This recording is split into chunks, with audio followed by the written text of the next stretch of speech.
waaye Sonko yaag Diomaye yéen da ngeen a baax rek da ngeen a baax di dem nu mu tuddati jam ñaajo di ñu expliquer naan ñu lii wala laa da ngeen a baax rek billaahi da ngeen a baax rek da ngeen a baax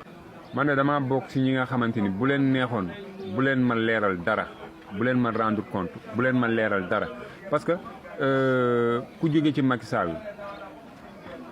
Macky Sall jiite woon la ci loo dalati day nooy xam nga moo tax ñiy nekk di wax dañoo bari wax di wax mais gis nga projet bi kenn ku nekk ak li la ci dugal man projet bi lenn kase moo ma ci dugal kase du leneen du ñu wàññi ceeb du ñu wàññi diwlin du ñu wàññi location du ñu wàññi essence wala dara wala loolu dugaluma ci projet bi bu la neexee nañ ko maintien wala ñuy yokk ko loolu sama yoon new si mais man may gis Macky Sall ñu dugal ko ci prison Tamba bi wala Kédougou bi man loolu moo ma dugal ci projet bi loolu moo ma ñor moo tax man lépp lu ma mënti def pour ngeen am majorité incha allah dinaa def loolu noonu lépp lu mu laaj dinaa ko def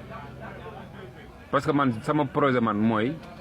bu sottee mooy Macky Sall ñu dugal ko ci biir kaso parce que Macky Sall kaso kase la mérité Macky Sall kaso la mérité lim def ci réew mi yëpp kaso la Macky Sall mérité ak arrogance bu métti ak moom ak ñi mu àndal ak ñoom ñëpp mais man kaso Macky Sall moo ma gën a ñor man loolu moo tax ma bokk ci projet bi mais du pour ñu wàññi ceeb wala diwlin wala lii nañ ko yokk loolu sama yoon new si Macky Sall kaso la mérité yéen nag Diomaye ak Sonko macha allah ak ñi ngeen àndal yëpp macha allah yéen a ngi def li ngeen mën ci 6 mois wala 7 mois loolu mënoo ci sax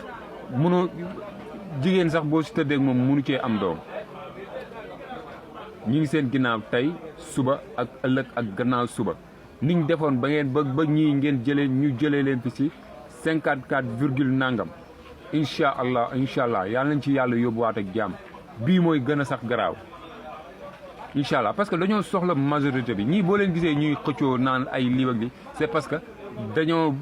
ay mbalaanu kiiraay la ñuy ut wala lii même bu ngeen amee mbalaanu kiiraay te yaakaar naa sax doo leen ko am te doo leen ko am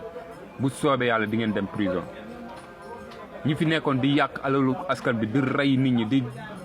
di wane reewande du nekk bu soobee yàlla man lépp ma mën dinaa ko def pour Macky Sall kaso la mérité loolu mooy dëgg